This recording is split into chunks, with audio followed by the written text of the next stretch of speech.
coming? What are you most excited about right now?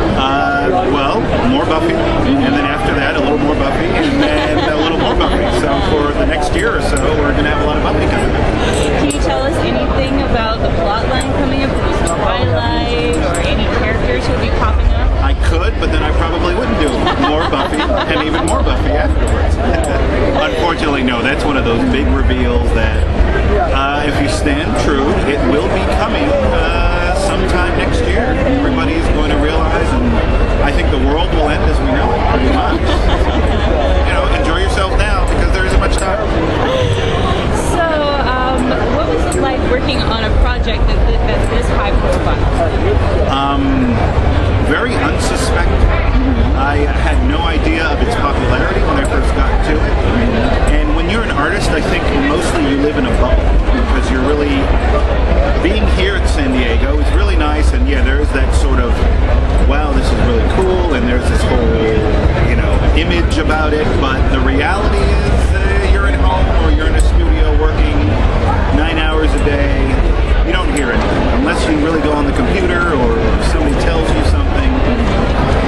It's a very, very solitude life, believe it or not. So there's very little glamour that goes along with it. Until you come here. Until you come here. Yeah. So you're so busy doing the work, you don't have any time to really see what the work has in terms of an effect. And then when you're doing it, I'm sorry, you're just so many issues ahead. When people are like, oh my god, yeah, Buffy slept with another woman, and you're like, oh dude, that happened like 4 or 5 months ago. It's old news. It's over. Yeah. So what is it like drawing characters who have real life counterparts, or maybe like Sarah Michelle Gellar? Do you think about that? Did you have to practice for a while to try to get their look?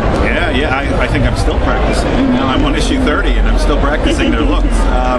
I think it is. It's one of those things since they're like, these are actual characters, people who aren't artists will look at it and be able to go, oh, that looks like her, that doesn't look like her, that looks like him, doesn't look like him. So you really have to sort of stay true and a little more faithful. I think somebody with a very extreme style probably wouldn't be suited as well for this book, because inevitably their style will probably encroach upon likeness. And what I try to do, not that I lack the style at all, but I try to really inject the realism. I guess I like to call it, I don't know if it's an accurate definition, but hyper-realism, because it's obviously not real, but it's something that people can look at it and say, I know who that is, who is a real person. So it's a fine line, and I like to tell people when I do this book, there's about 30% more time taken off the book than I would have just a normal superhero book, and that 30% is just the one piece. Speaking of superhero books, do you think it's like Wildstorm or American? The American Way. Yeah. The American Way. I read that actually. Yeah. I did. It was Apparently, great. it was the other book, The American Way. Wow, I thought So what was it like transitioning from superheroes to Buffy? Very odd as well, because again, with the American Way in particular, there were a large cast of characters, but I was in charge of their look, how they dressed, and all of these other things. With Buffy, I'm coming with a preconceived universe of all of these things that I have to pay attention to.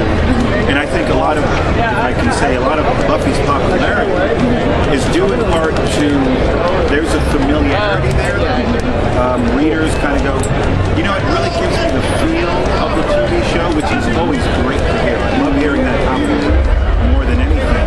When they really say, yeah, it really felt like, obviously it's a comic and not a show, but if this is how it has to be, there's a definite feeling. So it's always been very fun. Is there a particular character you enjoy drawing more than others, or less than others? In Buffy?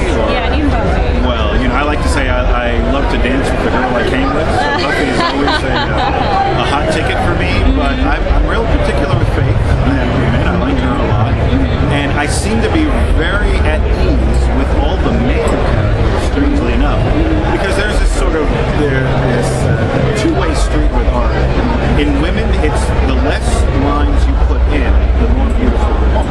In men, it's the opposite. The more lines you can put in, and it doesn't matter, because they're men and they're not looking, exactly, you're not looking to really make them open and brisk and nice. So with the girls, I have to choose the lines so particularly as to not get boggled down, because, you know, if you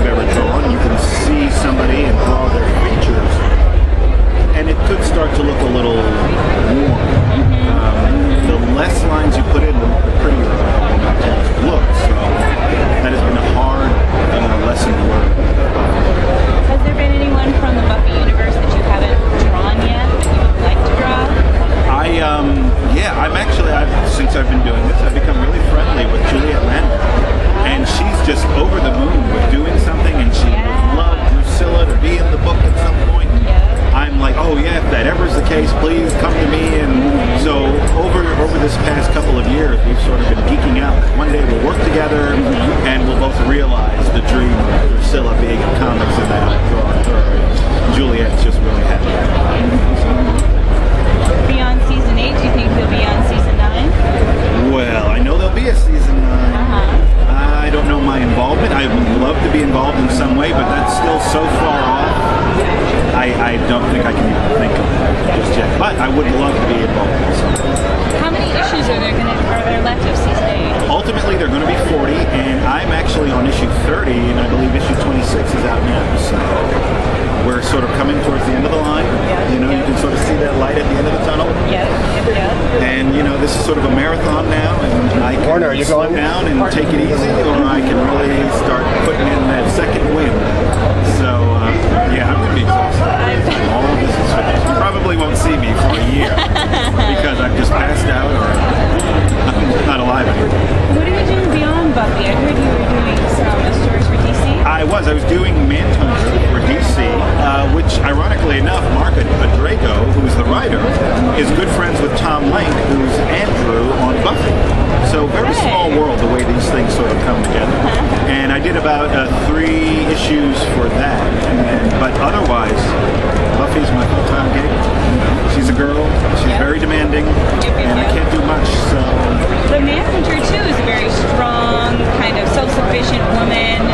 I think that's why they contacted me. They were, the editors over at DC were like, you know, we love what you're doing with Buffy, and you know, we kind of have that strong female lead, and we think you're well suited for. I don't know when I became a strong female character and artist, but I was more than happy, to go in there and say, okay, show me who she is. Let me see what I can do. So who were your influences when you first started drawing? Oh, how much time do you have? A lot. John Byrne was an influence, Michael Golden, Alan Davis, Bernie Wrightson, anybody who was good in the 80s, 70s, and 80s is always automatically an influence. And even today, I like, you know, I think as you get older, your influence is broadened now, and really into a lot of European artists. Just, it's sort of a worldly thing, whereas when you're a kid, your corner is your whole world, and then you get older and you realize how small you are because the world is so much bigger. I feel that way too.